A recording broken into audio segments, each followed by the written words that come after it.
The classroom hums with noise, laughter, whispers, footsteps echoing against tile. And there you are, small, still, watching. While others shout and grab crowns, your hands stay folded in your lap. You trace the edge of your sleeve, eyes flicking between faces like a bird scanning for danger. Every time someone looks your way, you lower your gaze, not out of shyness, but instinct. You learned early that silence was safer than sound. That being unnoticed meant being unharmed. So you became good at vanishing in plain sight, sitting so quietly the world mistook you for calm. But calm isn't what you felt. It was control. It was protection. Heartfelt. Because somewhere in your story, affection stopped feeling safe. A parent's sigh became a warning. A hand reaching out felt like a test. So you built your safety in distance. And that's how a child learns to disappear. Because for some children, closeness once meant danger.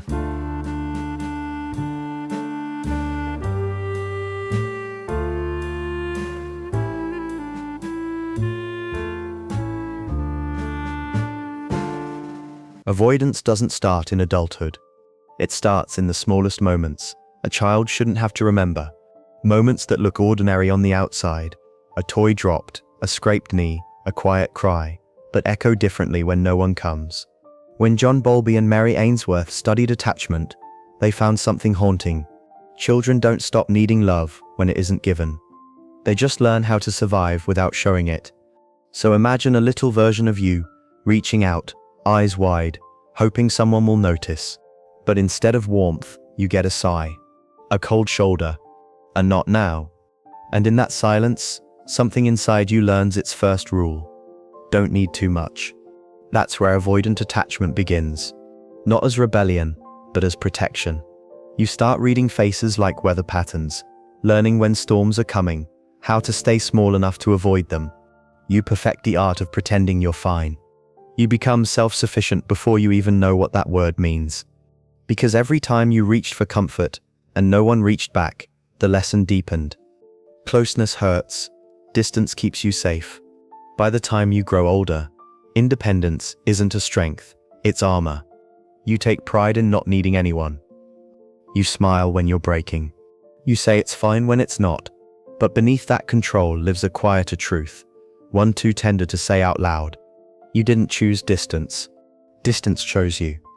It protected you before you knew you needed protection. And for a long time, that armor worked. Until one day, it started feeling less like safety and more like loneliness. By the time you reach adulthood, the mask fits perfectly. You look composed, maybe even impressive, independent, unbothered. People call you strong, mature, low maintenance. You smile politely at the compliment, not realizing it's the same armor you built years ago, just refined. Because somewhere along the way, you learned that needing nothing keeps you safe. That asking for help invites disappointment. That vulnerability is a currency you can't afford to spend. So you move through the world performing strength. You handle everything yourself, the deadlines, the heartbreaks, the quiet nights that stretch too long. You offer help easily, but struggle to receive it. You say, "Don't worry, I've got it," even when you're exhausted. And when someone tries to get close, your chest tightens. Your heart whispers, "Run." Psychologists call this deactivating strategies, subtle defenses that shut down emotional needs before they surface. You rationalize your feelings, intellectualize your pain, minimize your desire for closeness. You convince yourself that intimacy is optional, that solitude is strength. But underneath the logic, a small unhealed child still whispers, "Please don't leave me." And another voice, the one that learned too early, answers, "Don't let them close enough to try." That's the paradox of avoidant attachment. On the outside, you appear confident. On the inside, you feel strangely disconnected from your own warmth. You can comfort others with words you can't apply to yourself. You crave love but mistrust it, fearing that dependence equals danger. So you build a world where you're always fine. You become an island pretending to be a continent, lush, self-sustaining, surrounded by calm waters.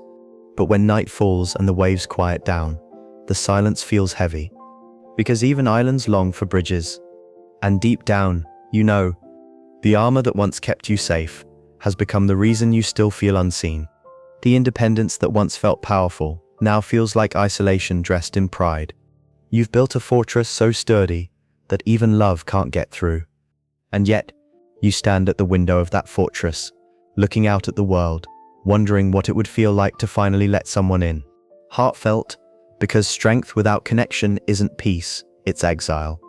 And even the strongest walls eventually crave the sound of a knocking hand. There's a quiet war that happens inside you, one no one else can see. It begins the moment someone gets close enough to care. Part of you lights up, the part that still believes in warmth, in belonging, in late-night conversations that feel like home. But almost instantly, another part tightens its grip, whispering, Don't trust this. Don't need this. Don't let them see too much. It's not a conscious choice, it's reflex. Like flinching before the pain hits, even when no one's actually hurt you yet. You crave connection like oxygen, but when it finally fills your lungs, you panic and hold your breath. You want to stay, but something old inside you starts to run. Psychologists call this the avoidance anxiety loop, the cycle where need awakens fear, fear triggers withdrawal, and withdrawal deepens loneliness. You suppress your feelings until they resurface as guilt. You long for comfort, but then feel weak for wanting it. You shut down, then wonder why no one stays. It's a self-fulfilling prophecy. Closeness feels like drowning, distance feels like starving, and you keep oscillating between both, never quite finding peace. Sometimes, it feels like living behind closed blinds, light trying to get in, but you can't pull the string. You hover near the door of your own heart, hand trembling on the handle, but you never knock. You tell yourself it's better this way, that solitude is control, that needing less makes you stronger. But the truth is quieter, and it hurts to admit. You don't actually want to be alone. You just want to feel safe while being seen. And that's the part no one tells you about avoidance. It isn't coldness, it's fear wearing discipline. It's love, filtered through old survival codes. So you keep balancing on that fragile edge between wanting closeness and fearing it. The push and pull that defines your relationships, your friendships, even the way you talk to yourself. Because no matter how far you run, the longing always follows. It stands at your door, softly knocking, waiting for the day you're brave enough to answer. For most of your life, you probably blamed yourself for being distant, for not knowing how to say "I miss you" without feeling exposed, for freezing when others reach out, or pulling away when things get good. But what if it was never coldness? What if it was protection?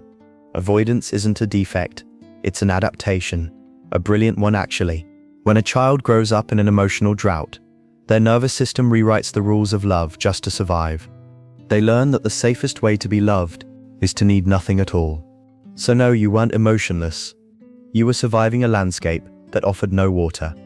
You became the desert that kept itself alive by not expecting rain. Heartfelt? That's not weakness, that's intelligence.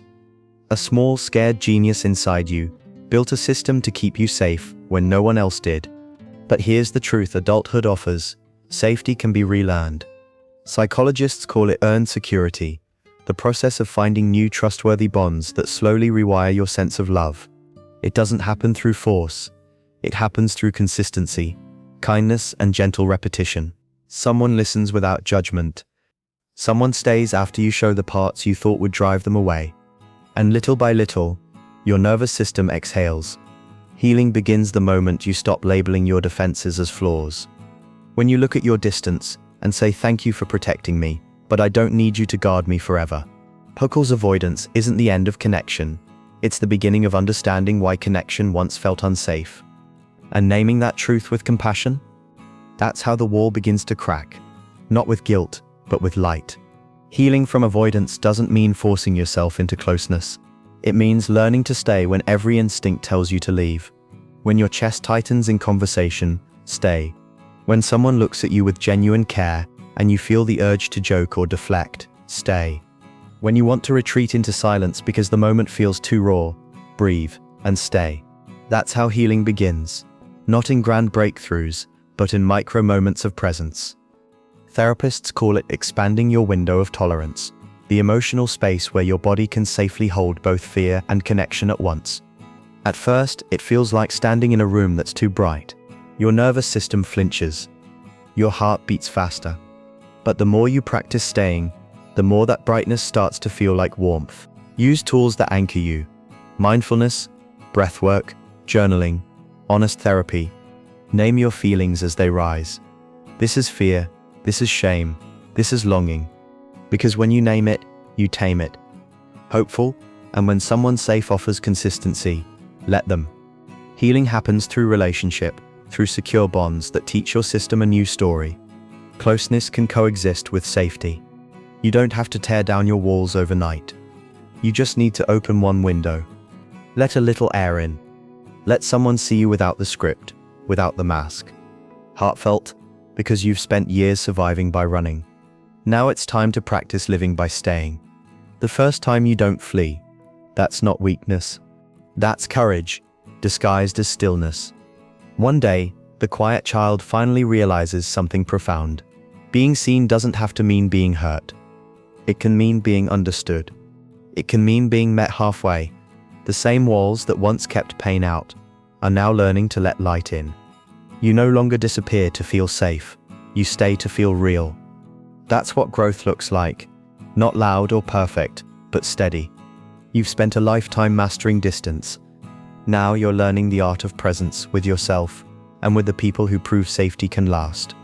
So if you ever wonder where healing begins, it starts the moment you stop hiding.